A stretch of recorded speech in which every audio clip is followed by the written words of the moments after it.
Sur ces images, il n'est pas 2 heures du matin, mais de l'après-midi. À Ivalo, à 250 km au nord du cercle polaire, il fait nuit non-stop depuis le 4 décembre. C'est la nuit polaire. Comment 3000 habitants parviennent-ils à vivre ici et même à attirer des milliers de touristes sans le moindre rayon de soleil? Dans la station de ski à l'extérieur de la ville, c'est l'affluence du début d'après-midi. Des touristes qui viennent d'habitude de toute l'Europe, mais cette année surtout des Finlandais, originaires d'autres régions. C'est très sympa. J'ai essayé de prendre des photos au sommet. Parfois, on peut même voir des aurores boréales. C'est cool. C'est fantastique. C'est la 5e fois de suite que je viens ici. Ida Katajama est la directrice commerciale de la station. Elle nous montre la pièce la plus stratégique du domaine skiable, cette vaste armoire électrique. On a 10 pistes avec de la lumière. Si on n'avait pas de lumière ou d'électricité, venir dans une station de ski dans l'Arctique, ce ne serait pas la meilleure idée.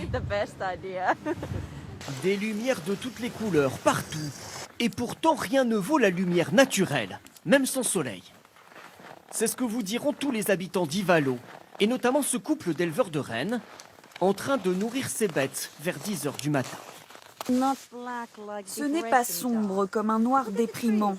Regardez les arbres, ils sont beaux.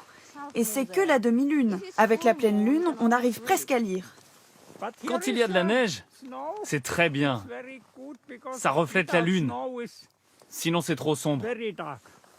Et tout de même, chaque jour autour de midi, une lueur pendant quelques minutes. Le temps d'une aube qui se transforme aussitôt en crépuscule, sans que jamais le soleil ne dépasse la ligne d'horizon. Bien souvent, c'est insuffisant pour les organismes humains, alors direction la pharmacie et ce rayon bien garni. Ça, c'est une forte vitamine D. C'est ce que je conseille. Et puis ça, c'est de la vitamine C qui remonte le moral et donne de l'énergie. La pharmacienne vend des dizaines de ces boîtes chaque jour. Mais le vrai secret pour supporter la nuit polaire, c'est de sortir. Continuer ses activités à toute heure. Jouer au hockey à 22 heures par exemple. Et vous savez, vous appréciez le soleil d'autant plus que vous avez connu l'obscurité. Alors quand on reverra le soleil, on se dira « Waouh !» Dans quelques jours, le soleil fera à nouveau son apparition. Puis très vite, les jours rallongeront, beaucoup plus qu'en France. Dès le 23 mai, le soleil ici ne se couchera plus. Il fera alors jour 24 heures sur 24.